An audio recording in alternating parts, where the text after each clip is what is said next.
उहाँसँग एजेन्डा राम्रो, म यो गर्न सक्छु भन्ने प्रि प्लान भएको भए त उहाँले पक्कै पनि यो शब्द भन्नुहुन्थेन। कसरी हुन सक्दैन सर? जस्तै कि सबैभन्दा पहिला कर्मचारीहरू जहाँ पार्टीका राजनीतिक झोलीहरू छन् नि, वरिष्ठ पत्रकार नजिक बस्दा यो खुट्टा चाहिँ तल राख्नु मेरो चाहिँ सुझाव। तपाईको अलिकति कुरा चाहिँ अलिकति बाच्चे भइरहेको छ, अघिबाट हैन, अघिबाट हामी सुनिरहेको छौं हैन।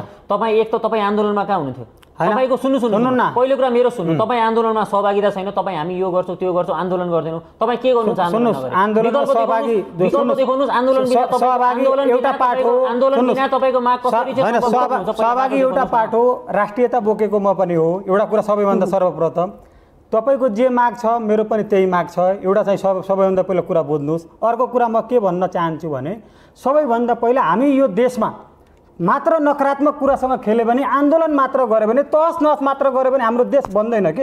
अब हामी शान्ति चाहन्छौँ, हामी देशको शान्तिको प्रतीक, शान्तिको नाममा अब कम्प्रोमाइज गर्ने हैन, त्यसको कम्प्रोमाइज हैन। तपाई सुन्नुस्, कम्प्रोमाइज हैन, मेरो कुरा सुन्नुस्, तपाई सुन्नुस्, मेरो कुरा सुन्नुस्, कम्प्रोमाइज गर्ने नै छैन। मेरो कुरा सुन्नुस्, तपाईँ एकचोटि अस्पताल जानु भएको छैन होला, दिनरात अस्पतालमा सुन्नु सुरु भएदेखि एक दिन घरमा बसेको छैन। एउटा सुन्नु, एउटा घाइते ल्याएर देखाउनु जसले भन्छ कि होइन आन्दोलन गर्नुहुन्न।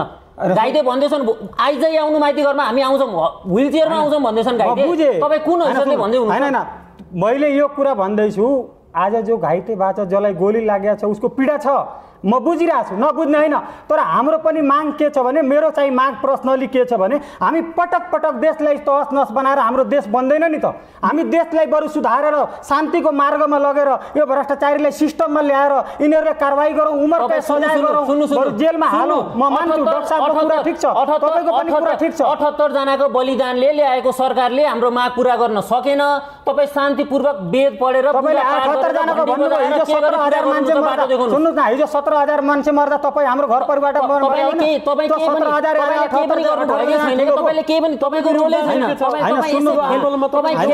तपाई खेल मैदान बाहिर हुनुहुन्छ, एज अ दर्शक बसिरहनु भएको छ, हामी गर्दै कराउनु भएको छ कि मैदानमा खटे हामी हो, थ्रेड खटेर हिँडे हामी हो, थ्रेड खाएर पनि मरिन्छ बाँचिन्छ जे थाहा नभएर पनि रातरात हिँड्ने हामी हो के। घाइतेसँग तपाईँ एक दिन आउनु कुन अस्पतालमा तपाईँ आउनुभयो? सुन्नुहोस् न, मेरो तपाईँले सबैभन्दा पहिला कुन अस्पतालको कुरा नगर्नुहोस्। तपाईले केही पनि गर्नु पर्दैन। तपाईँ र मेरो पहिलो मिठोलाई तपाईँ र मेरो पहिलो अन्तर्वार्ता होला। न एउटा कुरा मैले तपाईँको कुरा एनालाइसिस के गरिरहेको छु भने, तपाईँ जुन पहिलाको व्यवस्था त्यो व्यवस्था राइट भन्ने हैन, त्यो व्यवस्थालाई राइट कसरी भन्ने? त्यो व्यवस्थाले त राइट नै भन्ने। 1000% त्यो व्यवस्थाको त म 1000% विरोधी छु। तपाईले कसरी भन्नु भने जिरो गर्न सकिदैन, कसरी भन्नु? जिरो त हुँदै हुँदैन, कहाँबाट गरेर कहीँ पनि हुँदैन। विश्वमा हेर्नुस् न यार, नजिकैको राष्ट्रमा हेर्नुस्, जिरो हुँदैन के। जिरो होला नहोला एउटा कुरा, तर जिरो पार्छु भनेर हिँड्नु पर्छ कि हुँदैन? तर जिरो पार्छु भन्ने एउटा साहस मुटुमा बोकेर हिँड्नु पर्छ कि तपाईँ जिरो नै हुँदैन भन्नु भने हिजोको पुराना नेताहरू जिरोको आशा देखाएर नेपाली पुस्तासँग भोट लिएर अनि जिरोको ठाउँमा 100% भ्रष्टाचार गरे। जिरोको आशा देखाएर नेपाली पुस्तालाई अनि म जिरो गर्छु, राम्रा राम्रा कुरा गर्ने ठाउँमा पुगेर भ्रष्टाचार गर्ने। मैले पुराना दललाई सपोर्ट गरेको होइन।